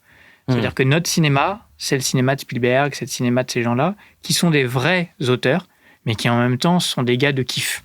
Et donc nous, aujourd'hui, notre truc, c'est de se dire, on veut des projets gourmands avec un vrai truc de plaisir, mais qu'à la fin, les spectateurs se disent, tiens, j'ai vraiment kiffé le moment, et en même temps, c'était pas complètement, j'ai appris un truc là-dessus. C'est pas que de l'entertainment, c'était pas vain. Et ça, c'est une forme de cinéma, pour le coup, qui a fait notre cinéphilie, et que nous, on défend vachement, parce que c'est le genre de choses qu'on a envie de regarder. C'est vraiment ce truc de Top Chef où le candidat a fait une très belle assiette gastro dans le look, et que quand le chef goûte, il dit c'est gourmand. Et ben nous, on a envie d'avoir ce truc de c'est gourmand, et c'est vraiment un mot qu'on emploie beaucoup entre nous, de se dire en fait, voilà, c'est pas juste intelligent et sec, c'est pas, voilà, il y a cette gourmandise parce qu'on sait qu'elle est recherchée. Et nous, elle nous parle parce qu'on est gourmand dans notre cinéphilie, et c'est quelque chose. On ne sait pas exactement ce que ça veut dire. On pourrait passer des heures à définir ce mot. Non, mais si, c'est quand tu vois, tu sors de. Je me souviens quand je suis sorti de Top Gun Maverick, tu sors et tu dis putain, j'en ai pris plein la gueule, c'était vraiment bien. Et en même temps, il a quand même un truc sur l'IA qui va le remplacer, sur les nouvelles obsolescences, sur ce mec qui en fait refuse de vieillir et refuse de transmettre le. Et donc, ok, c'est vraiment un film de studio de pur divertissement, mais quand même, ils défendent quelques idées qui sont des idées d'auteur. Donc de la gourmandise, du désir, le respect d'auteur, c'est des belles valeurs, c'est des bons guides. On l'espère. Merci d'avoir pris ce temps avec nous, Antoine, Alexandre. Merci à toi et merci aux équipes ici. Merci à vous. Merci pour tout. Alice, Johan. Cet épisode de l'Angle d'attaque, le podcast qui parle de fiction avec ceux qui la font, est désormais terminé. J'espère que vous l'aurez apprécié. Merci donc à Angle, à Écran Total, ainsi qu'à toutes les équipes qui contribuent à le faire exister. Suivez-nous et à la prochaine. Au revoir. Merci, au revoir. Angle.